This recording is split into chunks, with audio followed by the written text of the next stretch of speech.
Hi everyone, today we are talking about everyone's least favorite cruise day, and that is disembarkation day. Yep, that's the day that you have to leave the cruise ship. It is traumatic, I know. The vacation's over, the real world's calling, and we have to remember how to do laundry and cook for ourselves. But just because the cruise is ending does not mean that the day has to be chaos. I'm going to walk you through exactly what to expect, how to avoid long lines and confusion, and give you a few tips so that your day goes smoothly. Hi, and welcome to my channel, or welcome back. I'm Carrie. I am a cruise addict, a travel agent, and your go-to gal for all things cruising tips, tricks, and real talk reviews. If you love cruising, make sure to subscribe to my channel as I drop new videos every week and you don't want to miss out. Okay, let's get to disembarkation day. So here's how it starts. Several days before you disembark the ship, you're going to get a flyer or information in your cabin that's going to give you a couple options for you to choose from for what's going to work best for you for disembarkation. You can either choose that you want to do self-assist, and this is where you're going to carry all the luggage off on your own, or you're going to do what's considered check luggage, where you're going to have them help you take the luggage off and then you're going to collect it. Let me break down for you more about what these two options are. So if you choose self-assist, this is usually going to be the earliest time of day that you're going to be able to disembark.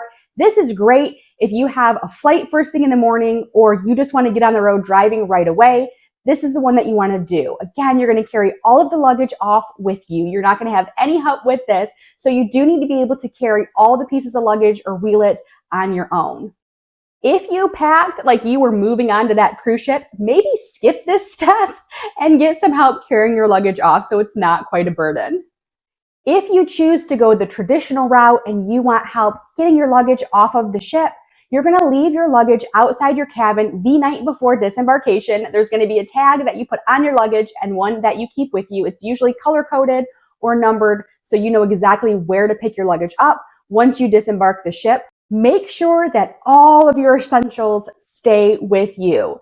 So a change of clothes, any medications that you need, makeup, anything like that that you need for the next day. If you set your luggage outside your cabin, typically around 10 to 11 p.m. and you're wearing your pajamas and you forgot to leave out a change of clothes, honey, you are getting off that ship in your pajamas. I have seen people do it and it's hilarious. But if you don't want that to be you, keep those essential items with you in a carry-on that you're going to take off on your own and put all your other luggage outside your cabin door.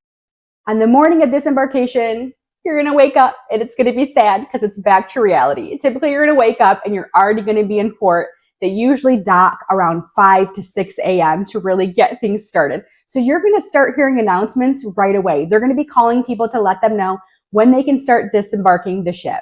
So it is very hard, honestly, to sleep in on disembarkation day when these announcements start.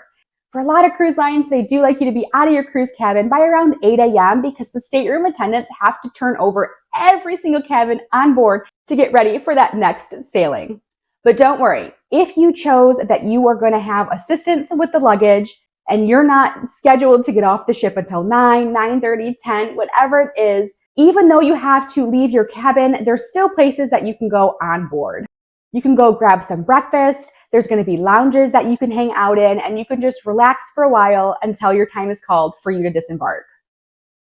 If you're doing self-assist, as soon as you get off of the ship, you're going to go through customs and immigration.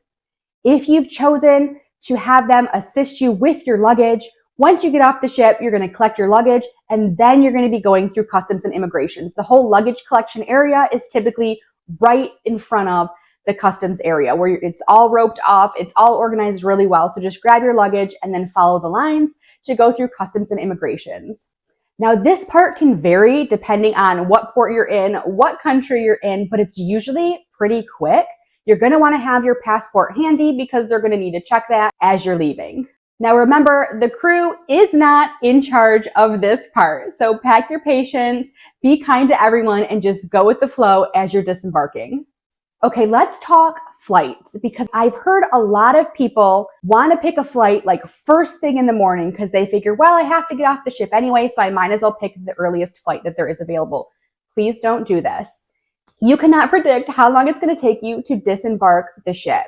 It can take anywhere from 30 minutes to 2 hours, depending on how many people are on board, how long it takes to get your luggage, how long it takes for you to go through customs and immigration. Also, how far away is the airport from the cruise port? You need to think about all of these things. So for a lot of cruises, they typically tell you don't pick a flight time before noon, before 12 p.m. That's on the early side though. So I always recommend if you can pick one a little later than that, do so to give yourself that extra buffer. If your cruise ship gets into port a little bit late, this happens sometimes because of weather. If it takes a little longer for you to disembark the ship, if it takes a little longer for you to get through customs, you're not in this huge rush to get to your flight. Nobody wants to end their last day of the cruise running around stressful, trying to make that flight. So give yourself some grace, give yourself some time, and try to pick a later flight time home if you can.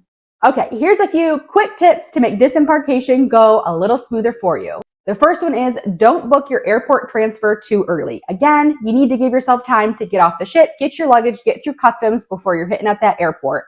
So you really want to give yourself time. Eat breakfast early. There's not a lot of dining venues open on disembarkation day. Usually it's the buffet and sometimes it's like a cafe or something like that. I definitely recommend eating breakfast early as those can fill up pretty quickly. Double check everywhere in your cabin before you leave it. Check the closet, check drawers, check the bathroom if you have anything maybe fallen under the bed. Definitely check the safe as well. Usually there's a little liner in there too. Check all around it. Make sure you didn't leave anything behind. It can be helpful to also have a checklist. So you're checking off everywhere that you've looked in, double checked in the room to make sure that you've collected all of your items. Of course, be kind to the crew. They have just given you a fantastic cruise and they're getting ready to change over thousands and thousands of rooms and restock the entire ship to get ready for that next sailing. And of course, pack a positive attitude. Yes, disembarkation can be a little hectic, but you've just had a wonderful, fantastic vacation. Definitely end it on a high note. So that's what disembarkation looks like. It is not the most glamorous part of your cruise, but it does not have to be hectic. Plan ahead, be patient, and just know another cruise is always waiting. Let me know in the comments what questions you have about disembarkation or any other tips that you would add for making disembarkation even smoother. I hope this helps. I'll catch you on the next cruise.